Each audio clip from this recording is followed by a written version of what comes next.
السلام علیکم ناظرین، میں ہوں غلام مصطفیٰ اور آپ دیکھ رہے ہیں میرا یوٹیوب فیس بک چینل پیام اسلام، جس پہ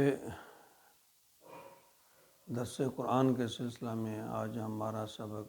سورۃ البقرہ کی آیت نمبر 108 اور 9 پر مشتمل ہے۔ اعوذ باللہ من الشیطان الرجیم، بسم اللہ الرحمن الرحیم۔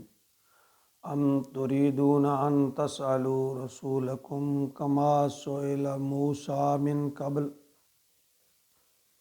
ومن يتبدل الكفر بالإيمان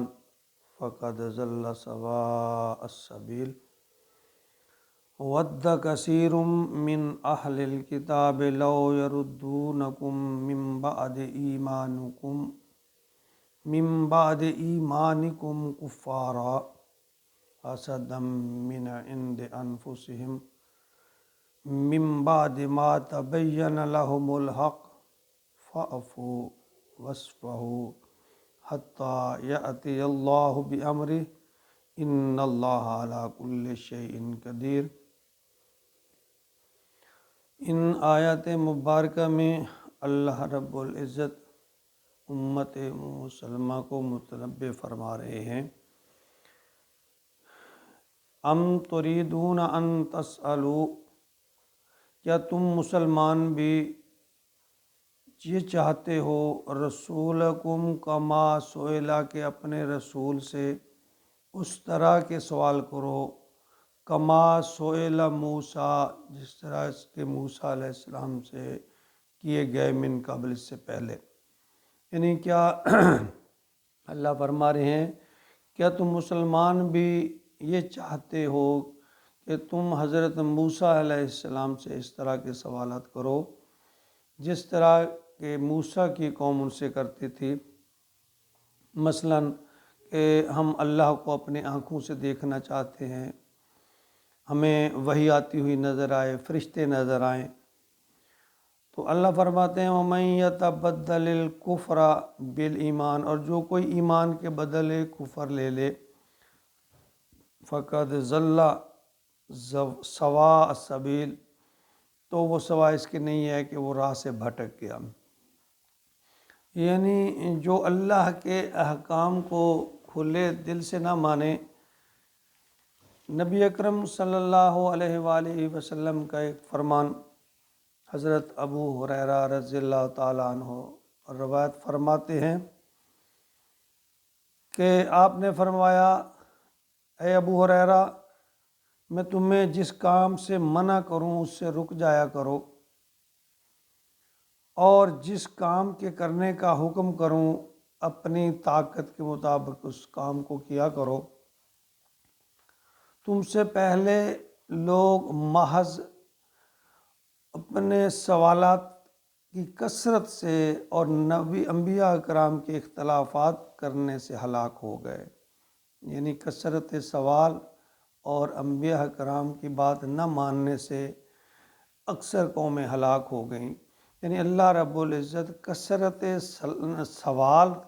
سے منع فرما رہے ہیں کہ بار بار کسی چیز کو خریدا نہ جائے۔ ود کثیر من اہل الکتاب، اہل کتاب میں سے بہت سے لوگ لو یردونکم، وہ یہ چاہتے ہیں کہ تمہیں پھیر دیں من بعد، اس کے بعد ایمانکم، ایمان لانے کے، کفارا، کفر کی طرف۔ یعنی بہت سے جو اہل کتاب ہیں ان کی یہ ہمیشہ کوشش ہے کہ وہ تمہیں ایمان لانے کے باوجود تمہیں اپنے دین سے پھیر دیں۔ یعنی وہ خود تو بدبختی پر اڑے ہوئے ہیں، تو وہ چاہتے ہیں جس طرح شیطان کو اللہ تعالیٰ نے ابلیس لعین مردود اور جہنمی قرار دیا، اور اس کی کوشش ہے کہ میرے ساتھ جو ہے وہ اللہ کی مخلوق انسان جو ہیں وہ اور بھی جہنم میں جانے والے بن جائیں۔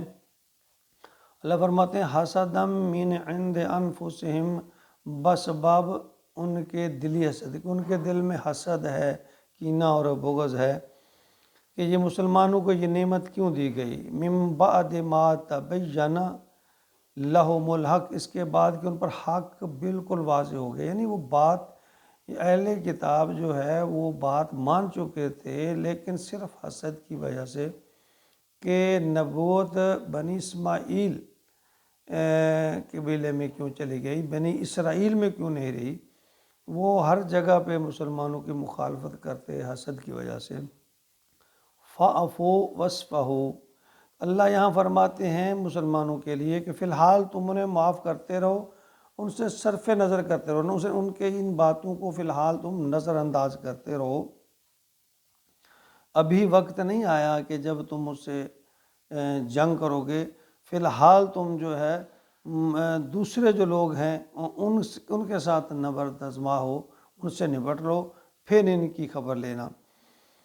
یعنی اللہ نے انہیں چشم پوشی سے کام لینے کا یہاں فرمایا ہے۔ حتیٰ یأتی اللہ بامر، اللہ فرماتے ہیں یہاں تک اللہ اپنا فیصلہ لے آئے، یعنی صبر کرو، پھر اللہ ایک دن ایسا ہوگا کہ اللہ اپنا فیصلہ یا حکم لے آئیں گے، پھر تم ان سے نپٹنا۔ ان اللہ علی کل شیء قدیر، اور یقیناً اللہ جو ہے وہ ہر چیز پہ قادر ہے، یعنی آخری غلبہ جو ہے وہ مسلمانوں ہی کا ہوگا۔ اللہ فرماتے ہیں پہلے تم اے مسلمانوں تمہیں آخری غلبہ حاصل ہو جائے گا جب تم باہر کے دشمنوں سے نپٹ لو گے، تو پھر ان اندرونی دشمنوں کے خلاف بھی تمہیں آزادی دی جائے گی کہ ان کو کیفر کردار تک پہنچاؤ، ان کے ساتھ بھی نپٹ لینا۔ ان آیت مبارکہ سے یہ بات بہت واضح ہے کہ دین میں بال کی کھال اتارنا اور بار بار سوال کرنا یہ مناسب نہیں ہے۔ جس طرح بنی اسرائیل نے گائے کے واقعے میں بار بار سوالات کیے، پھر ان پر مسائل بڑھتے گئے، شرائط اور عائد ہوتی گئیں۔ جو بات جتنی اللہ فرماتے ہیں جتنی نبی کریم صلی اللہ علیہ وسلم کی حدیث مبارکہ جیسا کہ میں نے بیان کی کہ جتنا کام جس طرح کا کام جیسے کرنے کا نبی نے فرمایا، اللہ نے حکم دیا، اسی طرح اتنا ہی کام کر لو، اس پر مزید سوال نہ کرو کہ تمہاری الجھنیں بڑھتی جائیں گی۔ اللہ رب العزت میں اخلاص کے ساتھ نبی اکرم صلی اللہ علیہ وسلم کے اسوہ حسنہ پر چلنے کی توفیق عطا فرمائے، آمین۔